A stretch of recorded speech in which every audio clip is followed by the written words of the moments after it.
What's up, guys? Welcome back to Newswave. Well, yesterday we had a surprising announcement from Nintendo as they are moving to acquire a studio that surely will be playing into plans for their next generation system. We're going to go over all of that here today. Also, we are going to be talking about Microsoft and their big push for AI, but now they're showing off how they're going to tie it in to gaming, and then we'll also be going over what is, I can only describe, an incredible release for the Nintendo 64, one that brings a whole new version of Mario Maker to the platform. So if you guys enjoy these videos, make sure you hit that like button, helps out a ton, and if new here to the Spawn Wave channel, make sure you subscribe down below, and of course, members of the channel do get Newswave early. If you'd like to learn more about that and support the channel further, click the join button down below this video. And we're going to start today with Masahiro Sakurai and Hideki Kamiya, who had a live stream over the weekend, and during that live stream, they talked about different games, including Arcade Archives on the Switch, and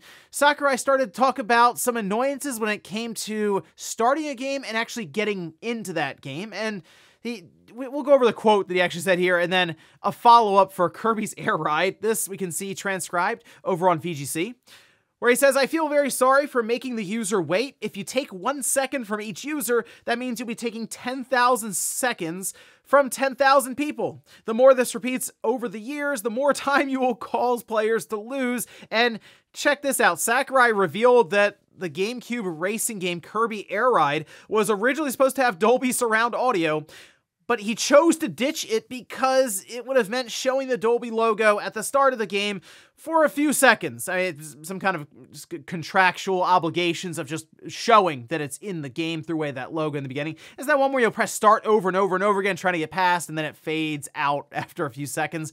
But that's how committed, I guess, he was to getting people into the game as fast as possible. And it does make me think of like that old school Nintendo thinking, because that apparently is one of the reasons Nintendo didn't make the jump to CDs like Sony did, because of the loading time, and like the president of Nintendo at the time going like, who wants to wait for a bar to fill up to get into a game, even if that means you have higher quality audio and full FMV cutscenes and stuff. Now we'll stick with the cartridges. Well, Sakurai continues that tradition, apparently with even removing Dolby from Kirby Air Ride because it was going to take up just a few more seconds. Also, we got some more news around Ninja Theory and their future within Microsoft. As, of course, there are concerns now for just about every other studio in Microsoft after what happened with Tango Gameworks, but we can see this is posted up by Windows Central, where they say, "We can confirm via our trusted sources that in addition to Project Mara, Ninja Theory's next game has already been greenlit.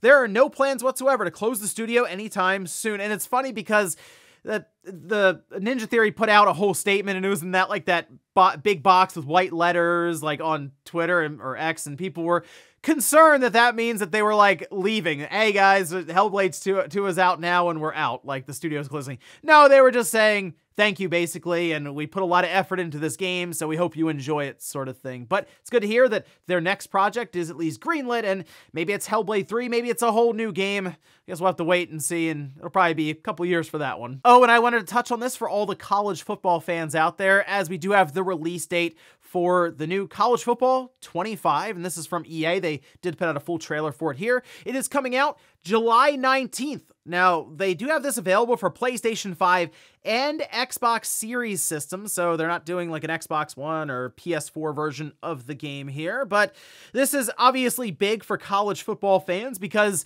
it's been a while since we had a college football video game. It was, what, NCAA 2014? And that game was still fairly expensive online because that was just the last one. And EA and NCAA have been trying to, I'm sure, figure out all the contracts and stuff with the different players and how the money's split up, but that's kind of been figured out now with some of the new rules that have been implemented and that sort of thing. But this is big. I wasn't really into the college football games. It was either that or Madden for me, and I just mostly stuck with Madden way back in the day with like the original Xbox, the PS2, and then the 360 and PS3, but really cool stuff to see it come back for all the fans out there, and you don't have to wait too much longer, just a couple of months for it to release. And guys, with some of the quick news out of the way, let's get into the bigger stuff. Let's start right away with a surprising announcement from Nintendo, which we can see this is posted up over on their official X account, where they say the notice of the acquisition of Shiver Entertainment, Inc. can now be found on our IR information website. I saw this go up online. I said, what? They're buying Shiver Entertainment?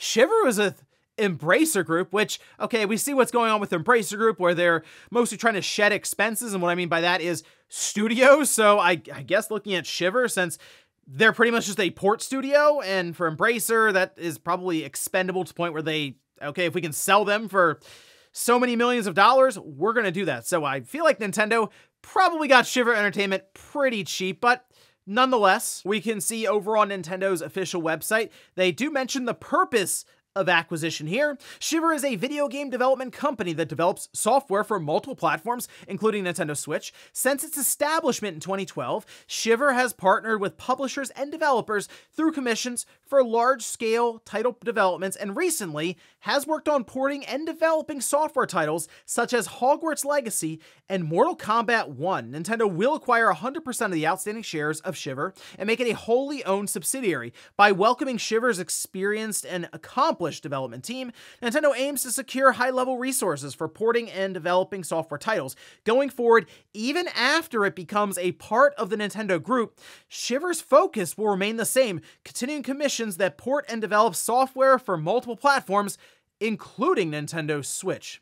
The acquisition will be completed pending satisfaction of all relevant customary closing conditions. So this is an interesting one because Shiver Entertainment is based out of Miami, Florida. So, I mean, it's a US studio that Nintendo is acquiring here. The other part is they mention they're going to continue developing software for multiple platforms, not just the Switch. So I wonder if that's kind of them referencing, hey, there are already contracts that they have going on now, and they have to complete those before we make them just a Nintendo-focused studio.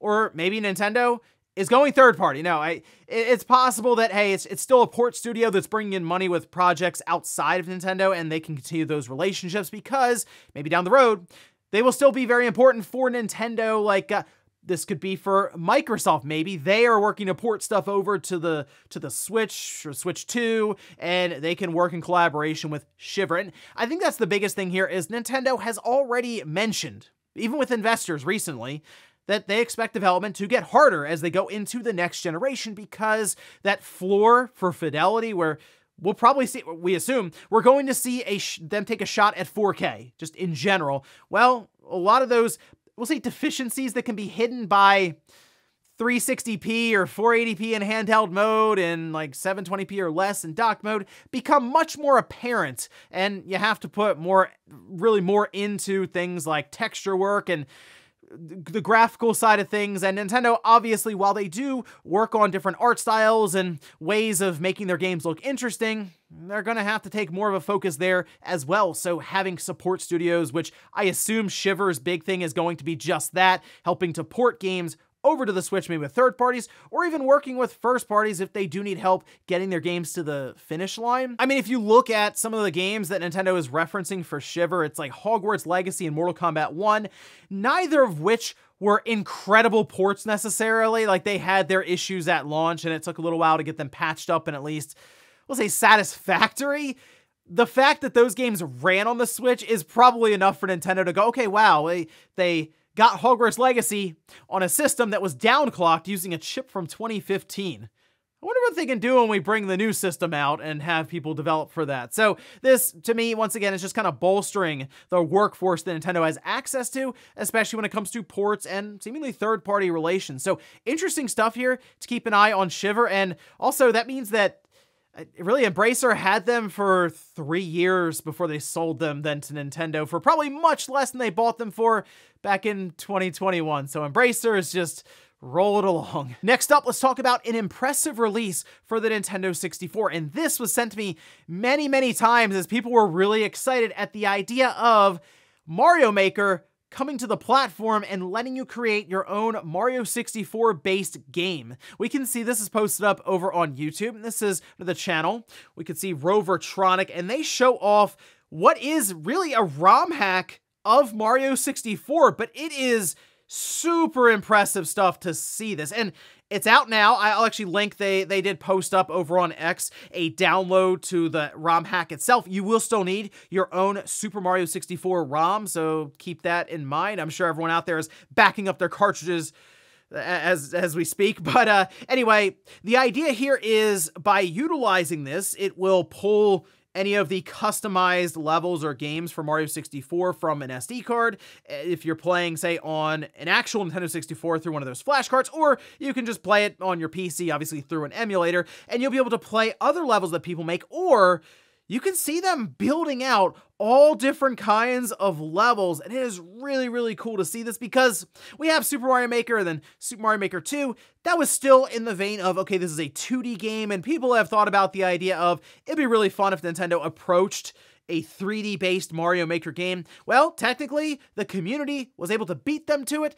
and they even put it on the Nintendo 64. Over on the ROM hacking website for Mario Builder 64, they say the levels are endlessly customizable with a vast selection of music, a theme editor for committed designers, and an expanded interaction system ready to support any contraptions your mind envisions. It's interesting because the Mario 64 community has already been out of control. We've seen Portal, like the concept of Portal, going through different doorways that you create in the middle of these levels, and that was put into Mario 64. We've seen, I mean, enhancements to where it's up to 60 frames per second. It's really, really cool stuff, and this feels like it's going to take that creation to the next level, and it was just released 2 days ago. So again, I'll leave a link down below if you want to check it out. You can. You, again, just need your own Mario 64 ROM, and hey, if you have a flash card, go ahead and try it out on the Nintendo 64 system itself, because this feels like it'll be mind-blowing to see on a CRT with the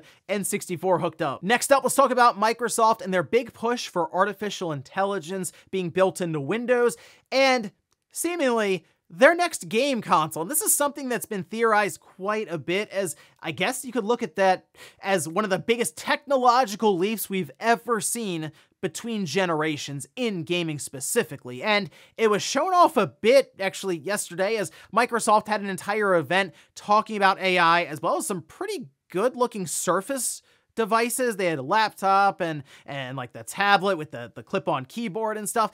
But as they went further into it, they talked about some features that, I gotta admit, makes the Kinect look completely safe in 2013. We can see this, for example, this was posted up, and this is over on Windows Latest, where they say, Recall allows you to search through your past actions by recording your screen and using that data to help you remember things. Recall is able to see what you can do on your PC, what apps you use, how you use the apps, and what you do inside the apps, including your conversation apps like WhatsApp. Recall records everything and saves the snapshots in the local storage. The system requirements for it are incredibly high. They were talking about like you need 250 gigabytes of just storage to use this thing. And it's based on the latest Snapdragon processors that are seemingly built with the purpose of AI in mind. AMD and Intel chipsets currently aren't able to support this. So kind of makes you wonder and think back to that slide we saw from Microsoft, the FTC, where they were kind of kicking back and forth the idea of going to ARM. Well, here we see the Snapdragon ARM processor kind of pushing along AI with Recall. How about that one? We'll see. Let me know how you feel about your Windows OS being able to snapshot everything you're doing and technically letting you rewind almost to a previous state in real time, or have AI suggest things to you from your past actions.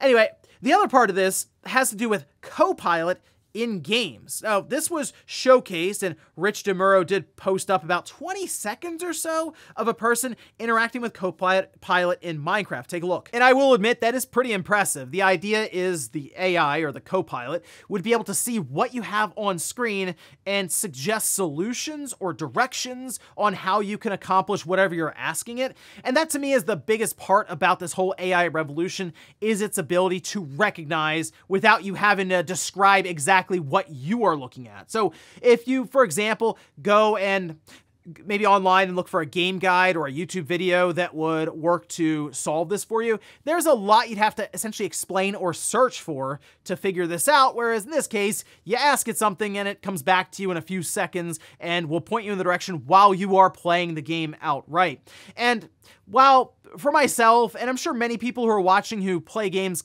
a lot or consistently, you probably don't feel like you need this. Although I will say in Minecraft, I mean, I'm not the most knowledgeable about it, so there are going to be a few times where I go, oh, how do I make this, or how do I do that? And sure, that would come in handy.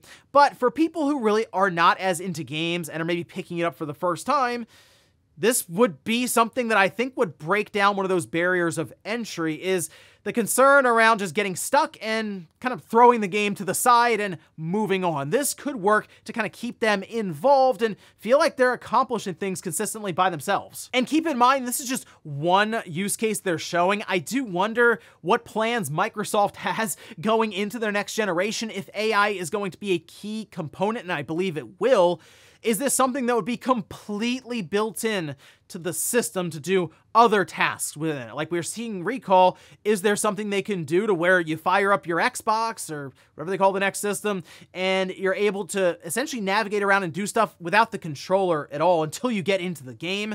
There's a lot of possibilities here, and I am at least curious to an extent, because I'm looking around at AI and it does feel like it's accelerating a little faster than it needs to right now, and there's always that concern that it could go completely off the rails. But until that point, I guess we'll see what other stops Microsoft and OpenAI and others have for us along the way. And in our last bit of news, let's talk about an update from ShiftUp, as they had a lot to go over when it came to Stellar Blade and even a new game that they have in development. We can see this is posted up. This is from VGC, where they say, ShiftUp said its next new IP, which is codenamed Project Witches, is planned to launch globally across console, PC, and mobile with crossplay. The studio is targeting a release in 2027 or later for the game, which it reportedly likened to Genshin Impact, Honkai Star Rail, and Fate Grand Order. So I am thinking this might just be their live service sort of initiative, especially if mobile's involved with crossplay, kind of that free-to-play game that they dream of being a cash cow at some point. But on top of this, they're considering a PC release and a sequel for Stellar Blade. And the PS5 version will be expanded with DLC and new IP collaboration. So I'm curious about intellectual property collaborations, sort of what they're able to pull from there. That could be a lot of fun. But a PC release, to me, seems obvious, provided I know Sony's involved with the publishing stuff, but they seem fine with a lot of the porting to PC a year or two later. And I sort of think that's the trajectory that we'll see Stellar Blade take for that eventual PC port. But when it comes to a sequel, I mean, I have to assume that sales are doing very, very well for it, and they themselves have said that it's exceeding expectations, but they haven't released any actual numbers for it yet. We've seen in Japan, it's doing well enough, I'd say, but it's kind of hard to gauge still in Japan with a new IP on a platform that is still limited in its install size in that region, but maybe eventually they'll be willing to come out and say, sold 3 million or 4 million, and then yes, we are working on DLC. Here's our first IP collaboration, and the idea of a sequel. I am enjoying my time with Stellar Blade, and I think there is a foundation when it comes to that universe and that story that they can keep building on. So seems like the future's bright now with ShiftUp after Stellar Blade. So good stuff there, and I'll be curious to see what they have for us going forward with DLC and Stellar Blade, and sure, we'll see what they have with this new game in 2027, even though I'm kind of envisioning that free-to-play mobile sort of experience. And before we go to the comments of the day, we'll take a look at the poll that I posted up yesterday, where I ask, what was the first PlayStation console you played? Look at this, 65% saying PS1.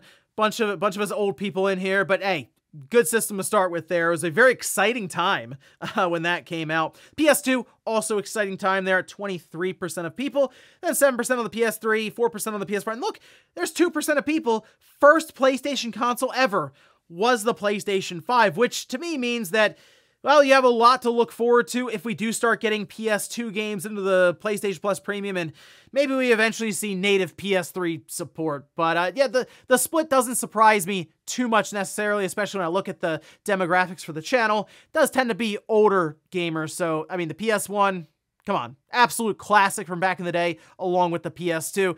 Not shocking to see that take up, what, like 88% of the entire vote. And we'll finish up with the comment of the day, as you're seeing here.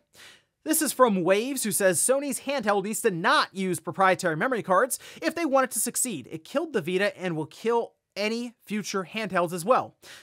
You know, I'm kind of curious to see what exactly Sony will do here with, let's say they do a handheld, what they're going to do when it comes to the memory cards or expandable storage. Will they still do SD cards? Because we see what they're doing right now with the expected load times on the PlayStation 5 and them needing to use an NVMe drive. You can't use an external hard drive, SSD, or anything. So I wonder if SSD or SD cards will be too slow by the time this handheld comes out for what they're trying to do here. And if instead the expandable storage would be maybe a slot for an NVMe. I mean, that's what's in a Steam Deck or a ROG Ally. You have to open it up, sure, but you can expand that storage. So maybe Sony looks for a way to have a door that can be opened up on the back, and then a new NVMe drive can go in to expand it beyond, I don't know, 512 gigabytes or something like that. So it's going to be interesting to see them. And also Nintendo, since we assume they're first up and they are also working to cut down on load times completely, will they still be able to do that with the SD card, or will they have to come up with some other solution? And ladies and gentlemen, that's going to do it here for Newswave. If you enjoyed this video, guys, hit the like button. If not, hit the dislike. Leave comments down below about everything we talked about here today. Was Nintendo's surprising announcement that they're acquiring Shiver, or Microsoft adding Copilot into gaming? How do you feel about the idea of AI hanging out with you when you're playing your games? Thanks guys for watching, and I'll see you next time.